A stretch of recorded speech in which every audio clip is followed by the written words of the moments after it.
beloved Boss Mike Cervera.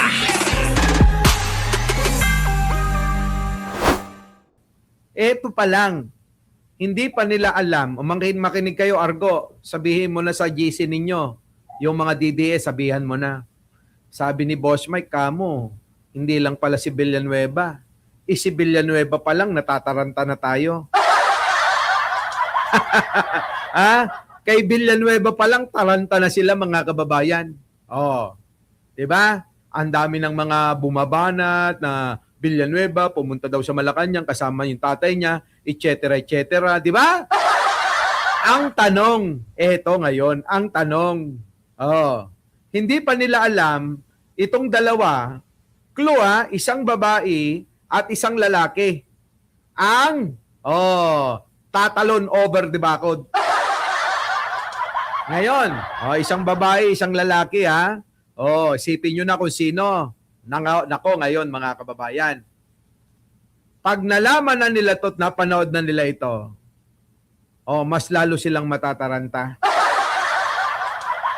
Dahil kay Villanueva pa lang, alam naman natin, di ba? Sobra ng taranta nila. Content sila rito, content doon, vlog dito, vlog doon, topic si Villanueva rito, topic si Villanueva doon.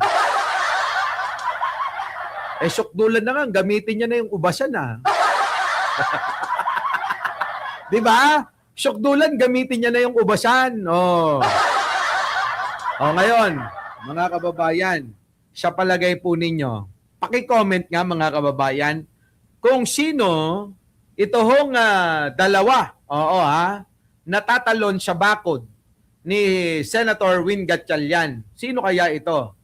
Isang babae at isang lalaki. Laka.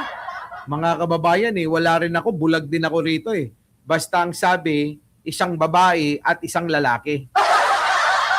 Naghanap ako mga kababayan ng po pwedeng source, pwedeng maging reference ninyo. Kasi may bumulong na Sabi, Boss Mike, may tatalon. May tatalon na isang babae at isang lalaki.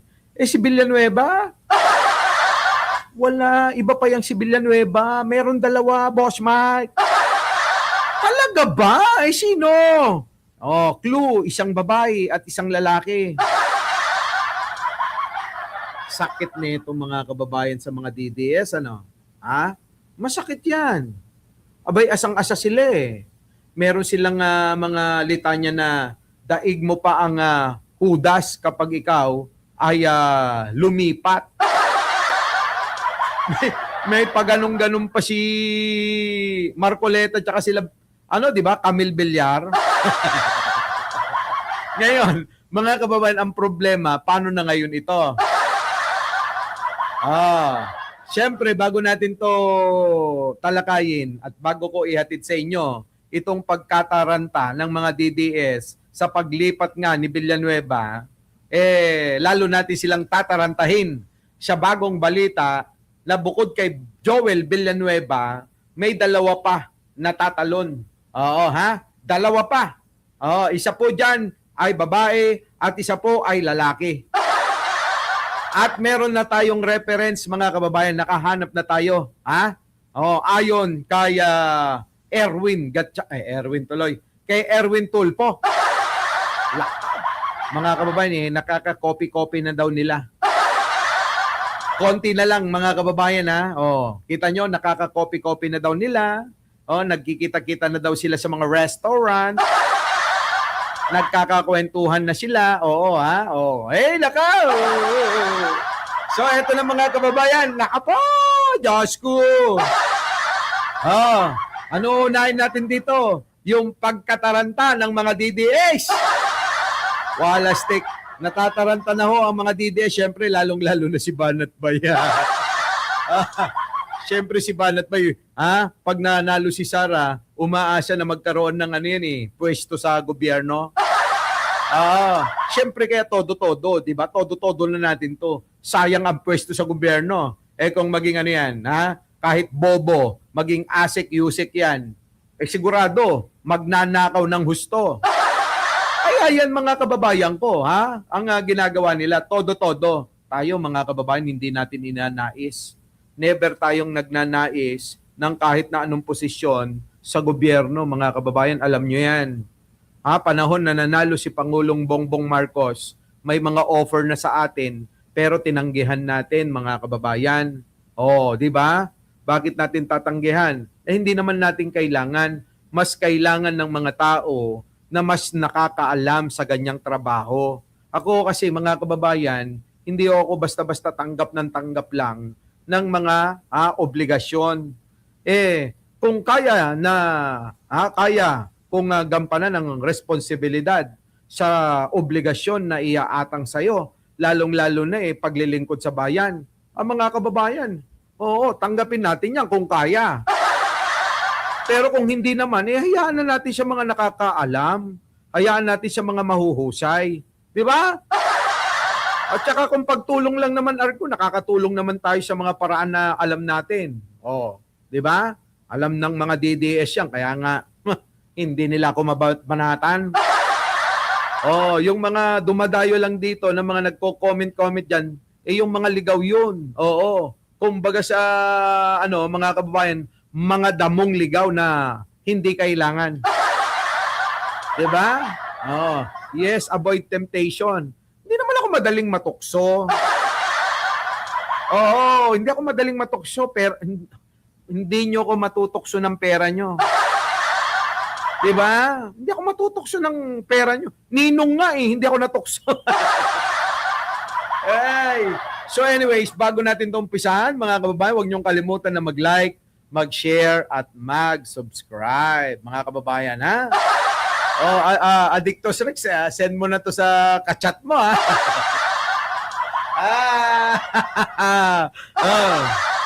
Mga kababayan, shoutout po sa inyong lahat, mga kababayan. Nandiyan na si Argo, si Myra Asahan, si Islap, Josephine Mauricio, Mona Luis, Fred Summers, Ai Chang, Mary Jo, nandiyan na, si Elena Mercado, si Micol Sky, nandiyan na rin si Willie, nawala. Ayun. Nandiyan na rin si Willie Gutierrez, si Addictos Rex, Arnold Lopez, at syempre Bunny Boy, Alvin Mendoza, Bangeline Camilosa, Chodora Timaho, Teresa de la Cruz, nandiyan na rin si Carlo Cabinson, Josie Tango, Belma de la Cruz, at si Lucy San Ramon. Nandiyan na rin po si Ganing Ariola, si Mil Rodrigo, at si Ronil Istigoy, Robert Travel. Nandiyan na rin po mga kababayan si MG Guillen, si Jerry Taiwan, si Daniela Acantelado, Doris Osamis Sanchez, Edna Docontawe, nandiyan na rin, Ednardo Contawe, nandiyan na rin po, si Chay Berhinya Domingo, syempre Susana Agustin, Jomsa Club Sniper, at si Ron Jams. Nandiyan na rin po si Edgar Nampi, si Marcita Austria, Nico Daichoco, at It's Me Glenn. Nandiyan na rin po si Lisel Serasenya. Nandiyan na rin po si Nelson Uco, at si sino pa? Ernesto Francisco, Romeo Mabuhay, Badong, TV, nandiyan na si Elena Badilla, at si Jason Permin. Ricky De Guzman, Ana Peheson, Ana Hison, nandiyan na si Del Manzano, Winnie Dalisay, nandiyan na si Susan Mayor, at si Lynn Mariano. Nandiyan na rin si Flor Derico Empeno, nandiyan na rin po si Jaysar Sereño, Red Canuts, Malu si Ron, nandiyan na rin po. Si Jima Gumamela, at nandiyan na rin si Abigail Cabral. Shoutout po sa inyong lahat, mga kababayan. Nakakapagod, no? Shoutout pa lang, mga kababayan, sulit na. Tapos ang dami kong shout out, Jay Martinez, Rodel, Hindi man lang sila nag-like, John Ponsaran, Slapchick, Lydia Glenn, ewan ko, mga kababayan, ba't ayaw nilang mag-like? Angkuan Takrot, Marcelita Torres, si Sara de Guzman ng Hong Kong. Sakit sa dibdib. Ay, Joby Ikin, sa inyo pong lahat mga kababayan, shoutout po, Lina Villalon, sa mga bago na dating, si Mary Ann Bersamira, sino pa, si Arnold Lopez na hindi pa nagla-like, sa inyo po, si Maylin Ardena, shoutout, Dennis Taksil. Eto na mga kababayan, umpisa na natin to para matapos na agad, Eto na mga kababayan. Grabe mga kababayan ito Nataranta na ho ang mga DDS unahin na natin si Banat Bay. Pasok!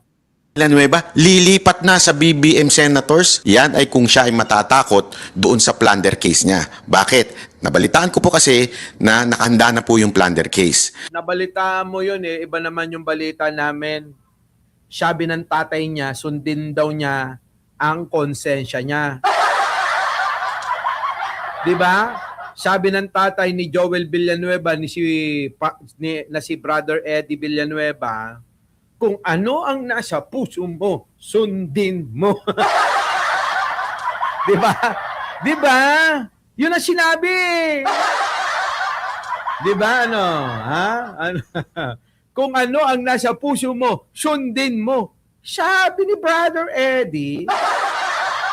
Tapos ngayon meron kayong mga pakana na ganyan, palibasa natataranta na kayo, di ba?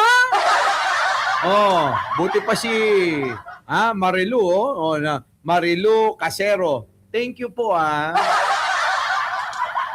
malaking bagay po 'yan para sa ikinabubuhay ng isang Mike Cervera.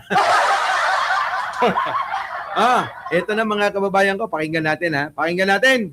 Dahil natataranta na ho sila sa paglipat daw nitong si Joel Villanueva. Pasok. Senator Joel Villanueva, lilipat na sa BBM Senators. Yan ay kung siya ay matatakot doon sa plunder case niya. Bakit? Nabalitaan ko po kasi na nakahanda na po yung plunder case. So kung lilipat siya, hindi na po siya ididemanda sa plunder. Pero kita niya. Ito na naman tayo, gumawa na naman kayo ng kwento nyo Hayaan nyo na kung saan masaya. Bakit ba? Bakit ba? Bakit ba kayo natataranta? Ano naman kung lumipat si Joel Villanueva? Baka nakakalimutan nyo, bata ni Cheese Escudero yan. Mga kababayan, magtropa, Cheese Escudero, tsaka si Villanueva, di ba? Matagal nating sinasabi yan, mga kababayan Ito na naman gumagawa na naman sila ng kwento-kwentutan kwento-kwentuhan. Alam niyo, puro na lang kwentuhan na lang at chismis yung dala-dala nito Puro nabalitaan. Kanino mo nabalitaan? Wala ka naman binabanggit na pangalan. Tama? May binanggit na bang pangalan si Banat Bay? Di ba wala? Dapat mag-prosin na lang tayo. Di ba? Let him go! Let him... Ay, nako. Wala na. Paano pa kaya yung dalawa pag lumipat, Paano kaya yung dalawa pag lumipat pa? Di lalo nang nataranta sila, Pero ididemanda pa rin siya doon sa bailable lang. Yan po ang kanilang deal pagkadating ho dito sa paglipat sa Gatchalian Block. Ngayon, what's biyang? Anong pakiya mo? Ano ngayon kung totoo, Ang sarap mang asar, no? Redelin na Licayo, Addictus Rex, Romeo Malubay, Ang sarap mang asar. Ano ngayon? Sige, totoo na, ano ngayon, Banat Bay? May magagawa ka? Diba? Ano ngayon? Ano ba? Kung totoo na gano'n, ano ngayon kung ang ididemanda, Lina Bailon, thank you. Nako, malaking bagay yan sa kinabubuhay ko. Diba? Mga kababayan ko, Ano ngayon? O sige, pagpalagay na nating totoo. O ano kayo ngayon? Bakit? Ano ngayon? Bahala kayo. Diyos ko! Ang sarap mang-asar no, mga kababayan. Yun, ang tanong na lang talaga dito mga kababayan ay kung si Senator Joel Villanueva ay maninindigan. Kasi yung kanyang sinasabi na bumalik na tayo sa trabaho, magtrabaho na tayo, ganyan din naman yung sinabi nila noon, di ba? Naalala ninyo? Nung pinipilit na umattend ng Cayetano Black doon sa kanilang session, sabi magtrabaho na daw. Nung nagkaroon sila ng illegal quorum, nagtrabaho ba sila? Hindi naman eh. As a matter of fact, nag-work from home pa nga, di ba? Kesyo may threat. So kalokohan po yung dahilan na yan. Kasi papasukin mo na yung mga senador na sila Marcoleta, Mahabang Baba, Panot, di ba? Sila Villar na maraming kaso, patong-patong na. Sa kakapatong, ayan, nanganak yung mga kaso nila. Di ba? Patong-patong eh. Sino pa? Yan, sila. Sila Villanueva. Di ba? Sila Robin Padilla. Bakit hindi na lang kasi pumasok para maumpisan na? Ngayon, nagkaroon ng panawagan ang Pangulo na special session nga. Magkaroon ng special session kasi nga maraming mga batas na dapat ipasa dahil naantala ang serbisyo sa mamamayang Pilipino. At numero 1 nga na tumugon, ito hong si Joel Villanueva sa special session na panawagan ng Pangulo para mapirmahan at para matugunan ang pangangailangan ng marami nating kababayan, lalong-lalo na ngayong maraming sakuna. Di ba? Di ba? Di ba? Di ba? Tuloy. Tuloy. Yan din ang ginagamit na dahilan ngayon ni Senator Joel Villanueva. Magtrabaho na lang tayo, wala dapat ditong paghati-hati. Kalokohan. So, ibig mo sabihin ibig mo sabihin ba wala ka nang bilib kay Villanueva? Kalokohan daw, Joel, Oy, Joel Villanueva, sabi ni Banat Bay na tagapagtanggol mo. Sabi niya, kalokohan daw yung pinagsasabi mo. Di ba? Kalokohan daw yung pinagsasabi mo. Hindi nagpatalo si Lydia Glenn. Thank you naman po, Lydia. Nako, mabubuhay po ako sa inyo talaga. Talagang pwede na ito, Banat Bay na pangkabuhayan, Kaya pala putang ina, hindi ka na umalis sa social media, Biruin mo, wala pang 30 minutos, kukwentahin ko, Meron akong, meron akong 5 AED, meron akong Australian dollars na, round off na natin to, $3, At meron tayong NT, Taiwan, 30 NT. Pwede na mga kababayan, makakabuhay na ng 2 asawa yan. Diba? Tuloy. Mo, Senator Villanueva, nakakahiya kasi pastor ka pa naman eh. Tapos ganitong bagay lang, uurong na yung prinsipyo mo. Hindi. Kayo lang naman ang walang prinsipyo, si Argo meron. Kaya si Argo, sagot niya na yung aking 2-piece chicken. Argo, magpakita ka na. Nasaan na si Argo? Hoy, Argo! Hoy, ikaw binibisita ka namin dito. Wala na, natataranta na talaga sila Banat Bay, Natataranta na. Sige na, ito na. Mark Mangibin, shout out, Lovers Moon. Sa lahat ng mga bagong dating, Cynthia Capitil, Schlap, Marlene Dineros, yung mga bagong dating, My Pets Hobbies. Alam nyo na, Hello. Unang panahon nga, di ba? Mga martir pinapatay para lang manindigan. Ngayon, ikaw, plunder case, lilipat ka na kaagad? Ikaw nga Alam mo, itong mga sinasabi ni Banat Bay, di ba gawain din ng idol mo yan? Kundi ka ba naman tanga? Tatandaan mo, sa politika, wala kang permanenteng kaaway, wala kang permanenteng kakampi. Tandaan mo tong sinasabi ko sa'yo. Sasabihin mo maninindigan?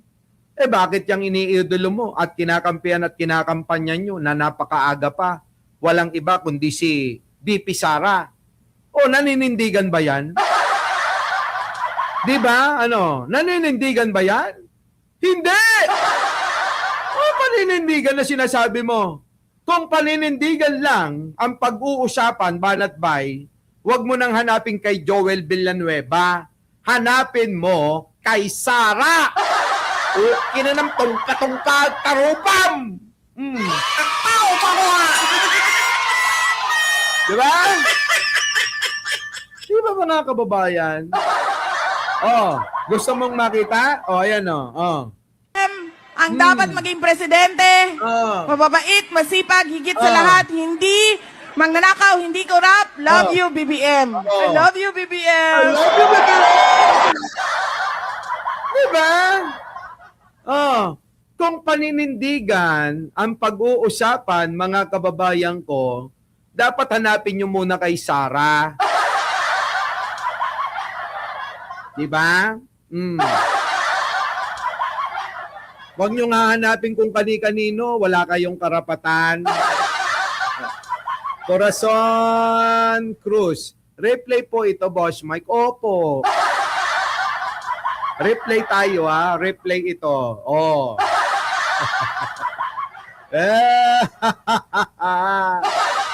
Diba? Kasi si Banat pinaghanap ng ano eh. Oh, wala daw paninindigan, no. Nakakahiya kasi pastor ka pa naman eh. Tapos ganitong bagay lang, uurong na yung prinsipyo mo. Eh yung unang panahon nga, di ba? Mga martir pinapatay para lang manindigan. Ngayon, ikaw, plunder case, lilipat ka na kaagad? Bakit? Si Sara. Ano na nangyari?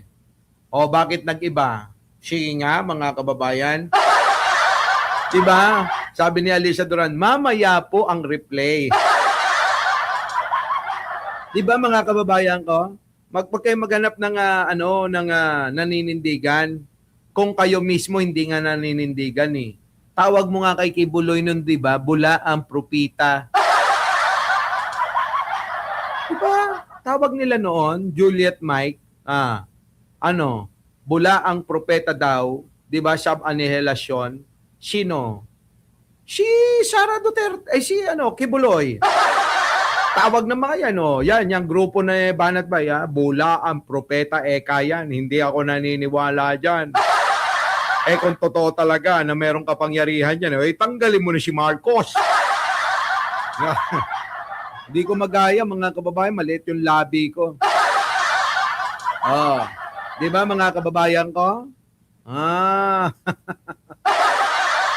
Jolly Requesto.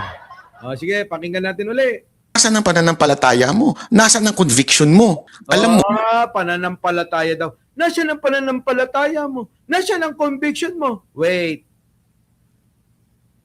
So, yung pananampalataya mo dati, peke.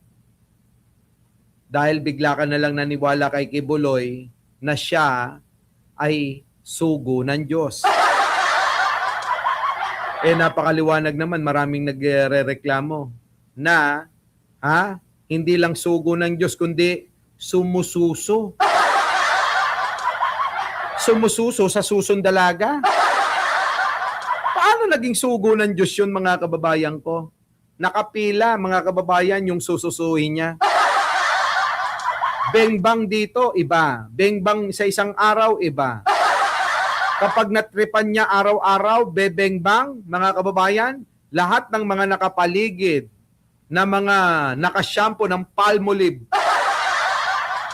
Tapos bigla mong paniniwalaan, nasan yung pananampalataya mo? Naniniwala ka pa ba sa Diyos o naniniwala ka na lang kay Kibuloy na may kwarta ka na tatanggap? Di ba? Yun po yun eh. Magkano ba natatanggap mo kay Kibuloy? Aminin mo na. May nagsabi na. Aminin nyo na may tinatanggap kayo. Malaki ang tinatanggap nyo dyan kay Kibuloy. Uy! Tama na. Na pag ikaw lumipat sa Gatchalian Block, siguradong hindi na matutuloy yung mga bagong testigo. Yun nga nakaraan lang, di ba? Nung pababa na po yung mga Marines, biglang nag-adjourn sila. Paano pa kaya ngayon na may lalabas na Fearless 14? Siguro Tama ka na nga, ayaw talaga nilang pumunta, lolokohin nyo. Niloloko mo kasi yung mga tao eh. Kung talaga na gusto nila na mag-testify, dyan sa Senado, gusto nila mag-witness, gusto nila maki-join, wala, mga kababayan. Dumiretso na sila ron. Ano ang nangyari? Sabi nung Sergeant at Arms, baka hindi kayo dumiretso sa Blue Ribbon na hearing. Hindi, pupunta kami eka. O, napanood nyo yun, di ba? O, ano sabi ni Robin Padilla? Dadaan lang muna sa opisina ko, pero tutuloy sila ron. Di ba, niloko pa nila yung Sergeant at Arms? Binudol nila. Eto ngayon, bumubudol din. Bumubudol din, mga kababayan. At ang sinasabi niya, ay pababa na daw at tinakasan daw at nagsara na yung sesyon ng Senado agad nung pababa na daw yung 18 kargador. O, kalokohan ho yun, mga kababayan. Panloloko ho yun, ha? Panloloko. Oh. sigurado kung hindi nila papayagan yan na umattend ng kahit na anong hearing. Kaya pag-isipan mo ng mabuti ang gagawin mo, Villanueva. Nililigtas mo ang sarili mo, pero paano naman ang taong bayan? Paano naman natin malalaman ang tunay na mastermind ng magnanakaw sa flood control? Kung Kita nyo mga kababayan, pinipilit pa nila. Abay, ilantad nyo muna kung talagang seryoso kayo na gusto nyo yung malaman yung totoo.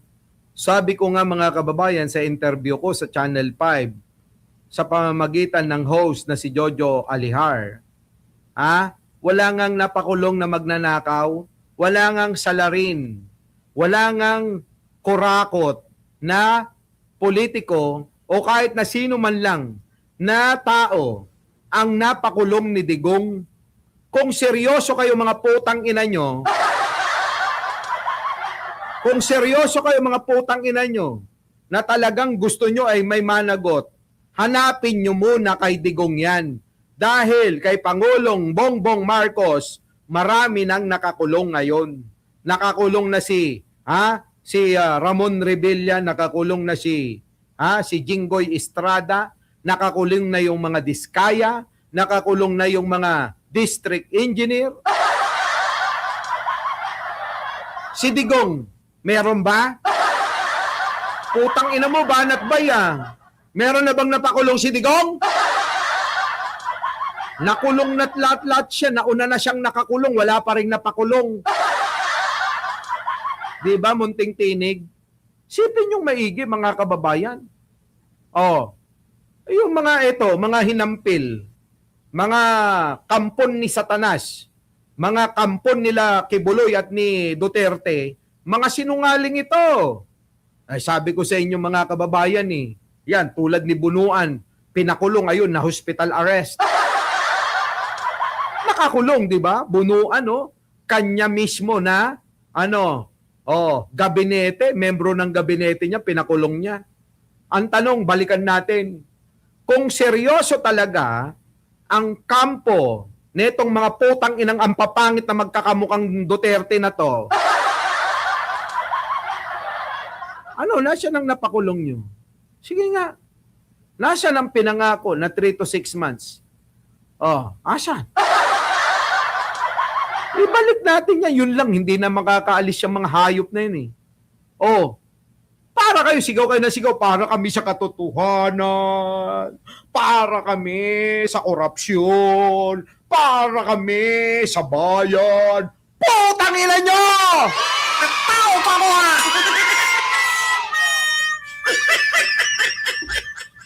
Wala! Kahit isa! Wala kahit isa. Di ba?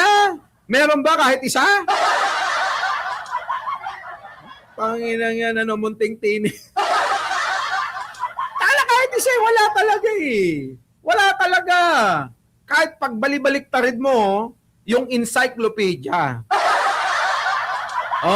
Kahit pagbalik-tarin mo yung laptop mo, pati ang computer mo na hindi alam gamitin ni Sarah. Ewan ko. Oh. May napakulong. Oo, yung sarili niya. Tanginang yan. Di ba, mga kababayan ko? Ito pa.